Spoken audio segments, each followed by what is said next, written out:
You know, it's almost like your birthday with a package from China, so let's go.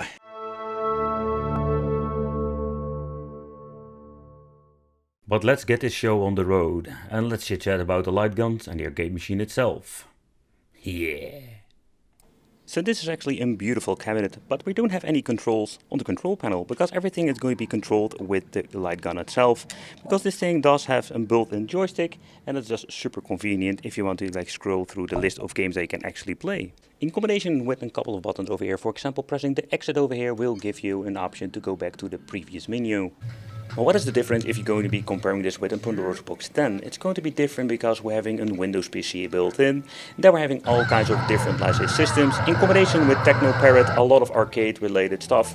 Laserdisc, you name it. Xbox is absolutely nuts. And even the Wii can be found on here. So where the Dreamcast and other metal systems have been found on Pandora's Box 10, we do have limitations with the Pandora's Box 10, but we don't have it with this particular machine and the Windows PC in the inside.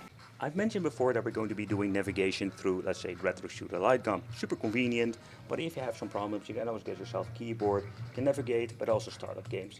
So actually these are the two ways to play when it comes to, let's say, the slim arcade machine with the built-in PC.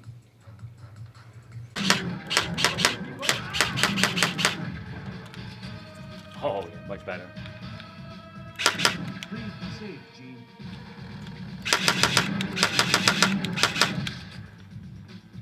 How could anyone do this? Because it has been. Let's go.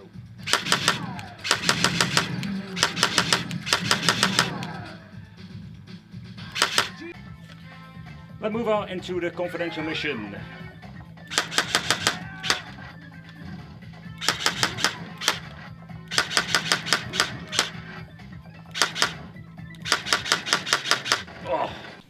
Okay, so first of all, let's take a close look at the PlayStation 1 emulator. This is not an emulator, it can also be played on a Pandora Box 10, so you don't need to have like a PC. But it's kind of interesting, we can do some upscaling if you're going to be using the right emulator with the right configuration when it comes to, let's say, the mini PC. Also, we have a crosshair with the PlayStation emulator automatically, and yeah, you can shut it down, but you need to get into the program. I'm just going to leave it as it is now. This is going to be a fun experience. I can still remember that I've played this game a lot.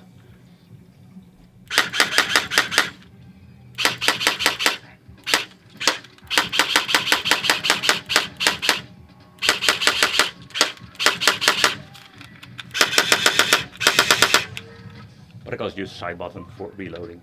That is so convenient. Okay, what's kind of cool that we can have PlayStation 2 emulation with light guns. That is something I've personally never seen before besides this machine itself. I think it still runs on native resolution, also here. It would be fun to see if you can like do some crazy upscaling.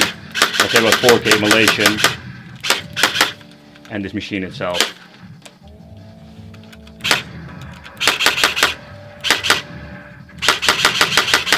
The Pandora box itself has been set to, let's say, not a rapid fire because of like the first generation games we've played.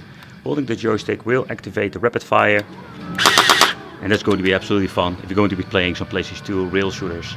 But let's take a close look at some PlayStation 3, and that's absolutely amazing. If you're going to have sending the machine to the, let's say, the rail shooting mode, that is absolutely great, man. This works very well. In combination with the PlayStation 3 emulator, the game looks amazing.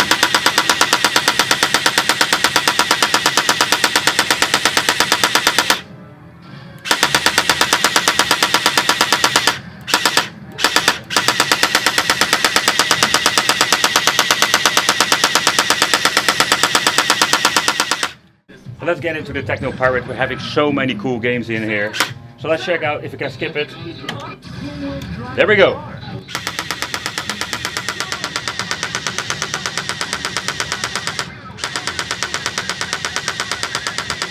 And we can also do this with two guns at the same time.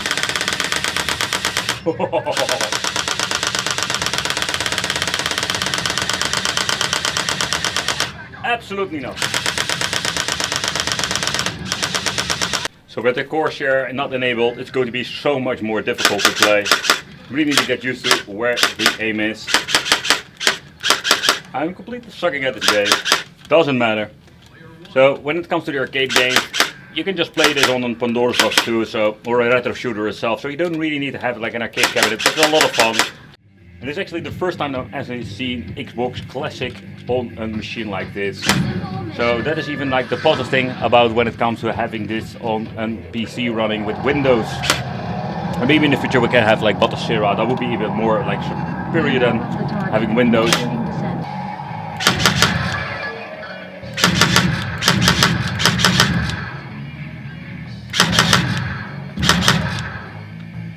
This was absolutely amazing.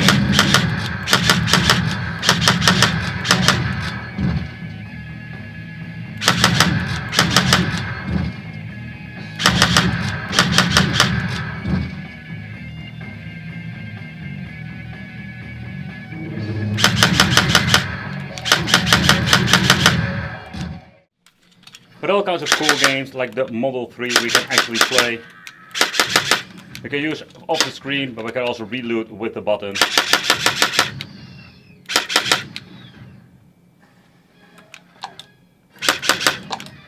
And of course using the pedals is also another way to play.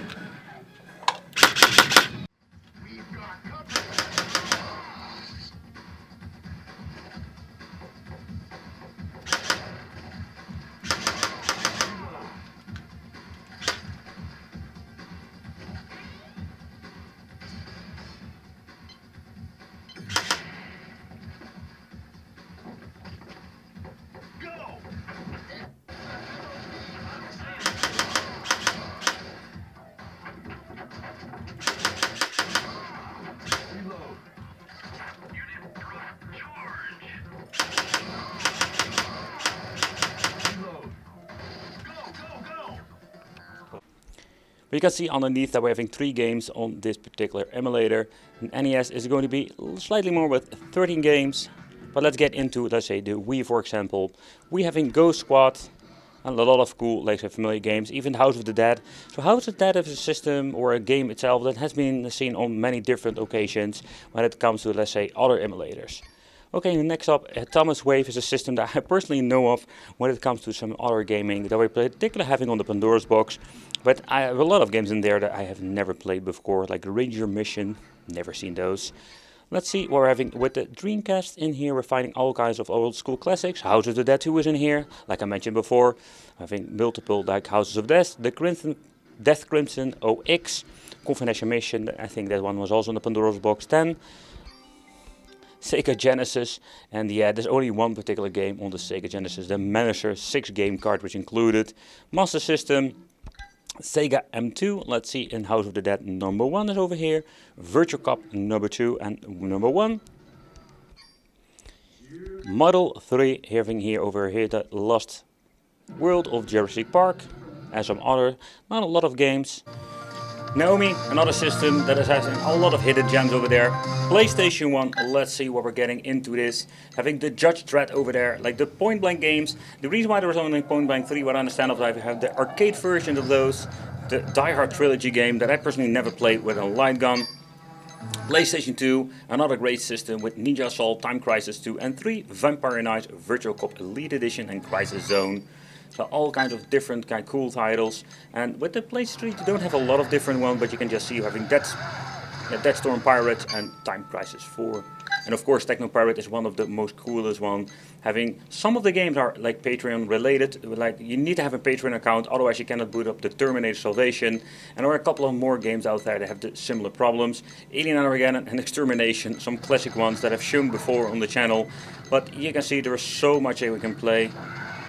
It's absolutely nuts how much there is on here. Next up, Windows. We have a Windows. We're having so many cool things. Some, let's say indie game looking like games that can be played on this. And of course, a lot of, let's say, classic ones that can even be found in the arcades today. Alright, so in here we're finding 2 power supplies for 5V, 12V that will give the power to all of the machines in the inside. In here we're finding the PC with Launchbox and everything that is basically like running on. Configured by the correct Wars, if I'm saying it correctly. That's the guy who made the image, and everything has been configured by him. So one of the new additions to this arcade machine that we're having a subwoofer, and this absolutely amazing overall experience. But that's what we're finding in the heart of the machine. So when it comes to the retro shooter, I think it's absolutely a great addition to the machine itself. Of course, you can upgrade it with different light guns in the future, but out of the box, or as I said, like out of the crate, this machine is absolutely a crazy beast with all kinds of different emulators to be playing with. Thank you all for watching, consider subscribing, and it would be great to see you in the next video.